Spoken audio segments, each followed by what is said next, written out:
क्या होता है जब एक माँ का हृदय भीतर से टूट जाता है, जब उसकी करुणा, उसकी ममता लाचार हो जाती है? क्या होता है जब एक सती स्त्री का सतीत्व अग्नि बनकर भस्म करने पर उतर आता है? और क्या होता है जब वही स्त्री, एक भक्त, अपने ही भगवान को, अपने आराध्य को सर्वनाश का शाप दे देती है? ये कोई साधारण कथा नहीं, ये उस शाप की कहानी है जिसने स्वयं नारायण के वंश यदुवंश को नष्ट कर दिया। ये कहानी है गांधारी के क्रोध की, एक मां के टूटी हुई आत्मा की। महाभारत का महायुद्ध समाप्त हो चुका था।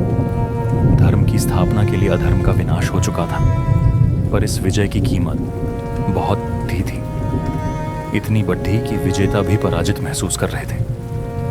हस्तिनापुर की महारानी गांधारी अपने पति धृतराष्ट्र के साथ युद्ध भूमि पर अपने 100 पुत्रों के शवों की तलाश में भटक रही।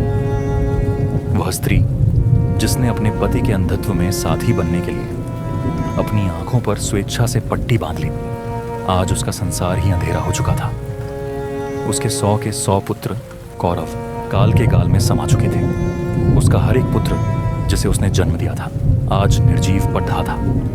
और इस असहनीय पीड़ा के क्षण में उनके साथ थे पांडव और यादव श्रेष्ठ वासुदेव कृष्ण, वही कृष्ण जो चाहते तो इस युद्ध को होने से रोक सकते थे, वही कृष्ण जो अपनी एक इच्छा मात्र से इस महाविनाश को टाल सकते थे। गांधारी की नजर में उनके पुत्रों का हत्यारा केवल दुर्योधन का अहंकार या पांडवों का प्रतिशोध नहीं था, असली दोषी तो कृष्ण थे। दुर्योधन के रक्त रंजित शव को अपनी गोद में लेकर गांधारी का धैर्य जवाब दे गया। उनका दुख, उनका संताप अब एक ज्वालामुखी बन चुका था जो फटने को तैयार था।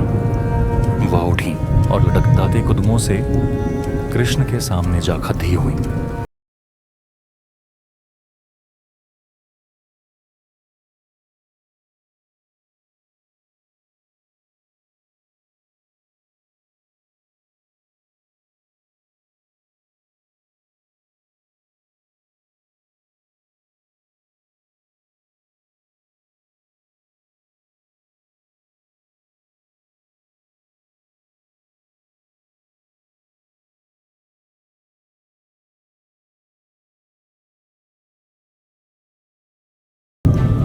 क्यों?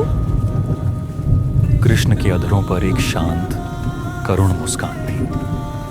उन्होंने कहा, हे गांधारी, मैंने शांति का हर संभव प्रयास किया था। मैंने स्वयं शांति दूत बनकर हस्तिनापुर की सभा में दुर्योधन से केवल 5 गांव मांगे थे। पर जब मनुष्य का विवेक अहंकार के नीचे दब जाता है तो विनाश ही उसकी नियति बन जाता है। मैंने किसी को नहीं मारा, सबको उनके कर्मों ने मारा है।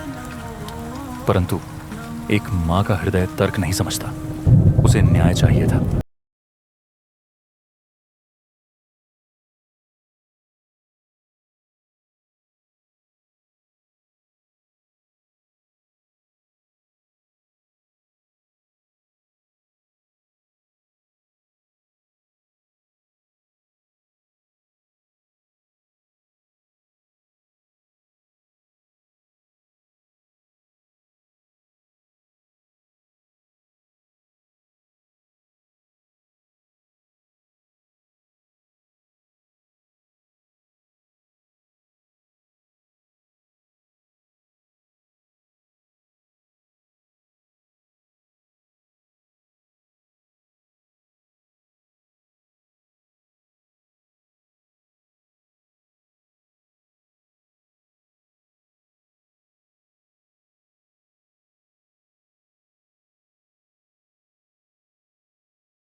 एक पल के लिए ब्रह्मांड थम सा गया, सब स्तब्ध थे। पर कृष्ण मुस्कुराए। यह विजय की मुस्कान नहीं थी, यह नियति की स्वीकृति की मुस्कान थी। उन्होंने अपने हाथ जोधे और शांत स्वर में कहा, तथास्तु। हे देवी, मैं आपके श्राप का सम्मान करता हूं। आपने वही कहा जो नियति को स्वीकार्य है। मेरे कुल यदुवंश का विनाश निश्चित है। वे शक्ति और समृद्धि के अहंकार में धर्म का मार्ग भूल चुके हैं। उन्हें कोई और नहीं मार सकता, इसलिए उनका विनाश उनके अपने ही हाथों से होना लिखा है। आप तो केवल एक माध्यम बनी हैं। कृष्ण जानते थे, वह त्रिकालदर्शी थे। वह जानते थे कि द्वारका में वैभव के साथ अहंकार और अधर्म भी बरछ रहा था। गांधारी का श्राप केवल एक बहाना था। नियति का लेख तो पहले ही लिखा जा चुका था। गांधारी के श्राप को 36 वर्ष बीत गए। द्वारका ऐश्वर्य और समृद्धि के शिखर पर थी, पर इसी समृद्धि ने यादवों को अहंकारी, विलासी और मदिरा में डूबा रहने वाला बना दिया था। वे कृष्ण का सम्मान तो करते थे, पर उनकी शिक्षाओं को भूल चुके थे। एक दिन कुछ यादव कुमारों ने एक शरारत करने की सोची। कृष्ण के पुत्र सांब को स्त्री के वस्त्र पहनाकर उसके पेट पर कपड़े बांधकर उसे गर्भवती का रूप दिया और प्रभास क्षेत्र में तपस्या कर रहे विश्वामित्र, कण्व और नारद जैसे महर्षियों के पास ले गए। हे महर्षियों, आप तो त्रिकालदर्शी हैं।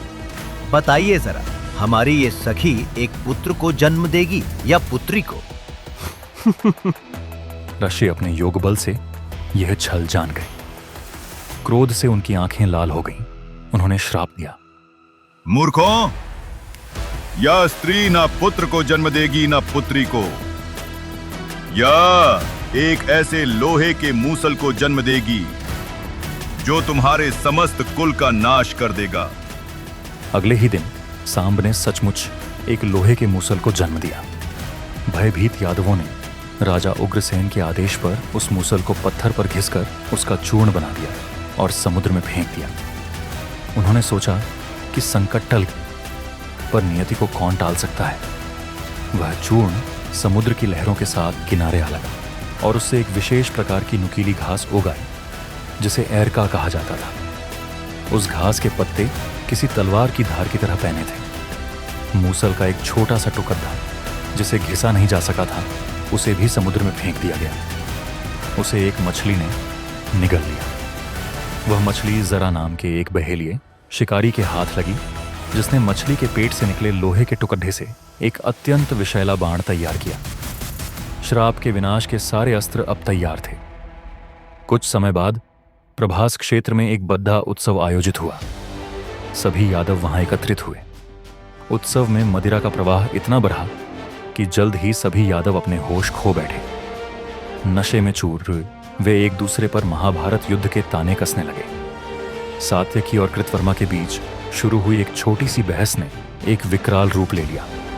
देखते ही देखते बात हाथापाई और फिर मारकाट तक पहुंच गई। नशे में धुत यादवों ने पास ही उगी उस एरका घास को उखाड़ दाच लिया। गांधारी और ऋषियों का श्राप फलीभूत हुआ।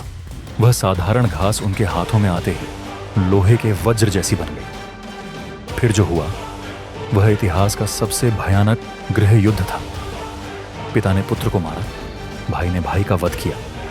कृष्ण और बलराम ने उन्हें रोकने का हर संभव प्रयास किया, पर कोई उनकी सुनने की स्थिति में नहीं था। स्वयं कृष्ण ने उस घास को उठाया तो वह भी एक लोहे का दंड बन गई। उन्होंने कुछ अधर्मी यादवों का संहार किया। अपनी आंखों के सामने कृष्ण ने अपने पूरे कुल को, अपने पुत्रों और पौत्रों को एक दूसरे के हाथों मरते हुए देखा। गांधारी का श्राप अक्षरशः सत्य हो रहा था। अपने कुल का नाश और अपने प्रिय बड़े भाई बलराम को शरीर त्यागते देख कृष्ण समझ गए कि पृथ्वी पर उनके अवतार का उद्देश्य अब पूर्ण हो चुका है। वे व्यथित मन से एक जंगल में चले गए और एक पीपल के पेड्डिएज के नीचे योग निद्रा में लेट गए। उसी समय जरा नाम का वही शिकारी हिरण का शिकार करने वहां आया। दूर से उसे पेड्डिएज के नीचे हिलता हुआ कृष्ण का लाल तलवा किसी हिरण के मुख जैसा प्रतीत हुआ। उसने बिना सोचे समझे अपने उसी विषैले बाण को चला दिया जो मूसल के अंतिम टुकड़े से बना था। बाण सीधा कृष्ण के तलवे में जा लगा। जब जरा ने पास आकर देखा कि उसने क्या अनर्थ कर दिया है, तो वह कृष्ण के चरणों में गिरकर क्षमा याचना करने लगा। कृष्ण ने मुस्कुराते हुए उसे उठाया और कहा, डरो मत जरा, यह तो नियति का विधान था। तुम तो केवल एक माध्यम हो। त्रेता युग में मैंने ही राम के रूप में तुम्हें, बाली को, छिप कर मारा था। इस युग में तुमने उस अरण को चुका दिया। यह कहकर योगेश्वर कृष्ण ने अपनी लीला समाप्त की और अपने नश्वर शरीर का त्याग कर दिया। गांधारी का श्राप पूरा हुआ, यदुवंश का विनाश हुआ और एक युग का अंत हो गया। ये कथा हमें सिखाती है कि कर्म और नियति के विधान से स्वयं भगवान भी बंधे हैं। अहंकार का अंत सदैव विनाश ही होता है, चाहे वह एक साधारण मनुष्य का हो या स्वयं भगवान के कुल का। गांधारी के श्राप की इस अद्भुत और मार्मिक कथा पर आपके क्या विचार हैं? क्या आपको लगता है कि कृष्ण इसे रोक सकते थे? हमें नीचे कमेंट्स में जरूर बताएं। अगर आपको हमारी यह प्रस्तुति पसंद आई तो इस वीडियो को लाइक करें, अपने मित्रों के साथ शेयर करें और हमारे चैनल को सब्सक्राइब करना न भूलें। हम आपके लिए ऐसी ही पौराणिक गाथाएं लाते रहेंगे। धन्यवाद।